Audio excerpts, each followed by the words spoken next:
Today on CityCast Philly, here in the city and across the country, maternal health statistics look bad. A recent state report found that the number of severe pregnancy complications rose in Pennsylvania over the last several years. And Philly's numbers are some of the worst. Today, I'm speaking with a health official about a new city program that will tackle this issue head on and work towards healthier pregnancies for all. It's Monday, September 18th. I'm Trinae Nuri, and here's what Philly's talking about.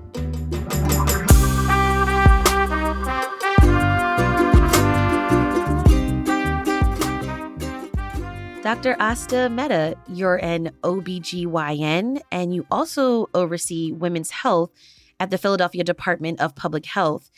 We have this data that shows that people are getting hurt during pregnancy and after labor. Can you kind of walk me through what kinds of issues people are having? Sure. So I would like for us to define what getting hurt means. It means a complication that may occur during the delivery. And so that is not like someone is hurting them. And so the data that was released recently through the state is really looking at, complications that might occur during childbirth. We know that most common complications during birth include hemorrhage, include embolism, infection, preeclampsia, and complications of high blood pressure. So those are the known complications that we know. How severe those complications are is what we're trying to capture in a way. And being able to capture that is still not really well understood through the lens of public health and data. Okay, so I want to break down some of those definitions of severe complications. Asa, I actually experienced some of those complications that you mentioned with the pregnancy and delivery of my son. And that was my first pregnancy, my first delivery. I had no idea what preeclampsia was when, nurses and doctors were talking to me and telling me about this. So, can you kind of break down some of those definitions that you just gave us?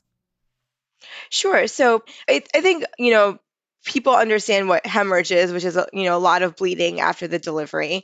In terms of preeclampsia, it really is sort of a diagnosis of high blood pressure and a number of other things. So it could be, protein in the urine, it could be sort of changes in your blood work and things like that. So we have like specific things that we look for that sort of push us towards a preeclampsia diagnosis. There are risk factors if you've had a high blood pressure before.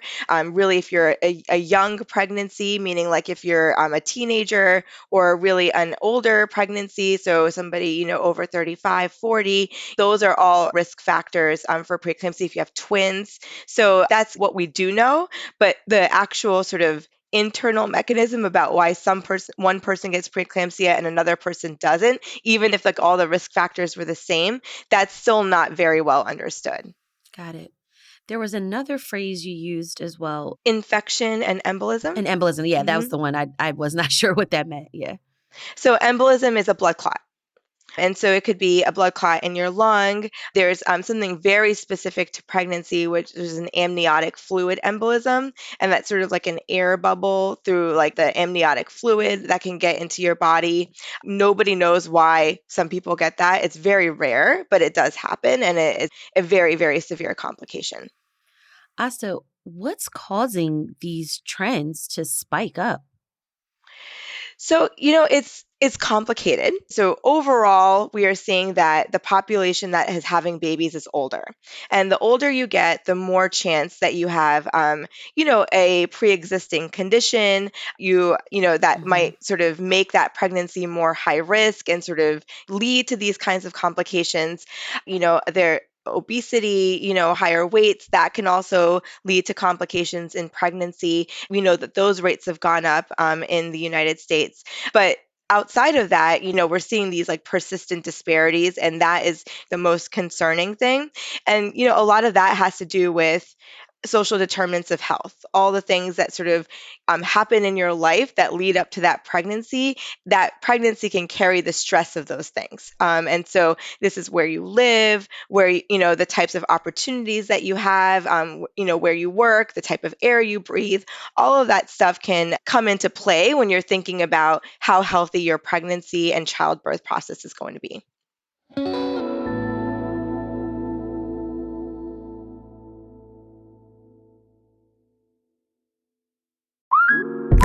Instacart helps you get beer and wine delivered in as fast as an hour. So, whether you need to fill the cooler for tailgate season or fill your glass for Pinot by the fire season, you can save time by getting fall sips delivered in just a few clicks. Visit instacart.com or download the app to get free delivery on your first 3 orders. Offer valid for a limited time. Minimum order $10. Additional terms apply. Must be 21 or over for alcohol delivery where available. Instacart. Add life to cart. So, Asta, what is the city doing to help with reducing the number of these severe pregnancy complications? The first thing we're doing is trying to better understand how often this happens and sort of qualifying a little bit as to what are the causes of these complications. Are they preventable? Are we doing a good enough job of, once we've identified the complication, being able to talk to families and people that are impacted by that complication so that we're supporting them afterwards? Are we connecting them to sort of long-term chronic health care, that sort of thing? And so the first step is to really, again, better understand, what are these complications that are happening. And I think that Pennsylvania data, like, to sort of go back to sort of the reason why we're talking today, that doesn't really give us a good clinical understanding of what the actual complications were. And Hmm. so what we're doing in the city is the Board of Health actually earlier this year approved mandatory reporting for severe maternal morbidity, or these severe complications that happen in pregnancy.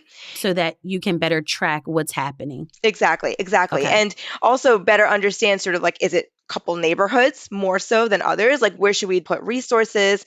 And then also, like, what supports do hospitals need to build in? Or is it really sort of like, do we need to build up some community supports and that connection to the community after the complication? So first step is to really just better understand sort of what are the complications that we're seeing. Okay. Is Philly the first place to try this?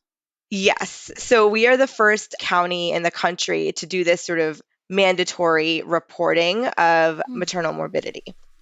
What's the timeline? When would we see results? We plan to launch this surveillance in the first quarter of next year. And so we're going to collect our data for about a year to, make sure that we're collecting it properly and that sort of thing. And then we'll be able to sort of better release that data out to the public. Asta, like I said before, I had some of these complications with my first pregnancy and delivery. Those were really scary moments because, I had this dream of what my ideal delivery process was going to be, right? But that is not what happened. And, it was a really scary and jarring and shocking experience. Can you tell me, about what you hear from other people who go through some of these severe complications?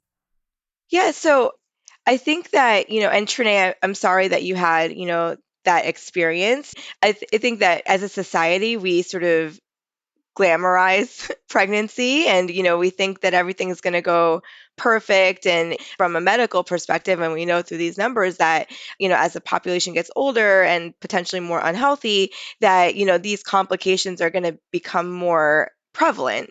And we as healthcare professionals have to do a better job in terms of really preparing people for the types of complications that may occur.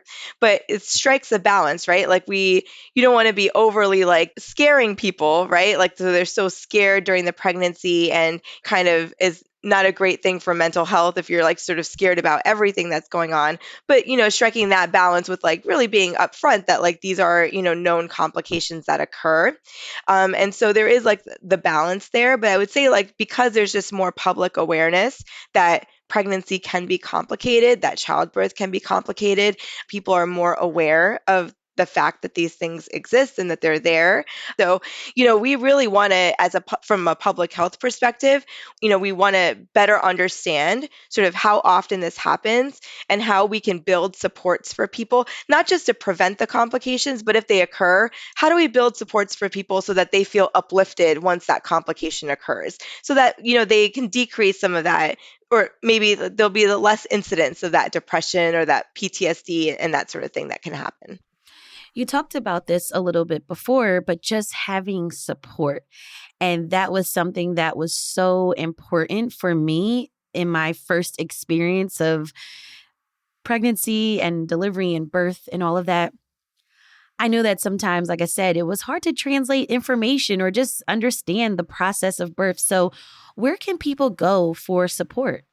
So Philadelphia is an incredible city. The community organizations in Philadelphia are incredible. So Maternity Care Coalition, Nurse Family Partnership, Oshun Family Foundation. I mean, there's so many, but there is what we've created in Philadelphia, understanding that there's so many of these great support organizations, is a centralized intake for home visiting programs. These are trained people that could meet you at your home, but they could meet you anywhere, and they can help you navigate healthcare systems, help you make appointments, get you sort of other kinds of material goods you might need, like diapers or a crib, those types of things. And they can help you navigate like mental health support and all those types of things. And so we have a centralized intake for all of these home visiting programs called Philly Families Can. So it's like a one-stop shop where you could call a phone number, tell them what your need is, and then they can match you with a program that would be able to help serve your needs. And so that's another support that's out there for people, so that you don't have to navigate like 15 different websites to find information. Asa, how else can a partner, a family member, a friend support someone going through this experience? It really, truly, it's not just a phrase. It takes a village, and that is so true. Trinae, I've also had 2 kids, and if I didn't have my support system, there are times where I didn't feel, especially postpartum, and I think that's the thing that we really need to talk about so much more. I think that society sort of puts this pressure on us to be like superhumans, right? Like, Right. you went through this like, really incredible experience of birth, and it's a life-changing experience, like literally changes your body, right? We all know this, for those that have given birth. And all the sort of emotional roller coasters that you go through. You're potentially breastfeeding, if that's how you choose to feed your baby. That is like a big pressure. Obviously, postpartum depression is like this big thing that we know exists just from the changes in physiology, but also sort of all the things that your whole life has changed, right? Even if you've had kids before, another child add to that mix, like changes that whole family dynamic, et cetera. And so it's really important for partners, family members, whoever, to really check in on mom, right? Like, I think so many people want to just be like, I want to hold the baby. Let me see the baby. And it's like, we're sort of not looking at mom. How are you feeling? Like, what's going on with you, right? Like, it's all sort of like, how are you doing with the baby? Not so much like, how are you feeling as an individual? And that's, I think, where we really need to sort of share this information with the family members, with the support people, to be like, check in on mom, right? If you feel like mom is going through something, get educated on what are those complications that can occur postpartum. Hey, like, I heard you're feeling a little bit short of breath, or you feel your heart's racing. That could be concerning. Let's call the provider. Let's make sure that you're okay. Really, because we're so in it as like when we've had a baby, right? We're so like sort of tunnel vision and like trying to get things done. We might not be paying attention to our own bodies. We might say something here and there, but that's not our priority. And so ensuring that those support people are in tune with that and are also thinking that, like, yeah, the baby is a priority, but so is mom, and like complications can occur. And we know most complications occur postpartum. Let's learn more about those and ensure that we're kind of clocking that, as time goes on. Dr. Asta Mehta, OBGYN and medical officer of women's health at the Philadelphia Department of Public Health. Thank you so much for all of this information and breaking this all down on CityCast Philly. Thank you, Trinae, for having me. To learn more about the programs around maternal health here in Philly, check out the Birth Justice Philly Summit happening October 26th. We'll have a link for this event in our show notes.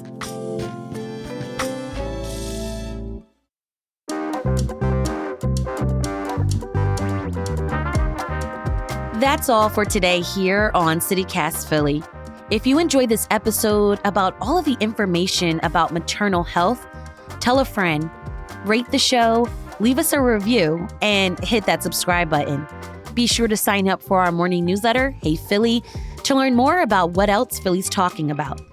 We'll be back tomorrow morning with more news from around the city. Bye.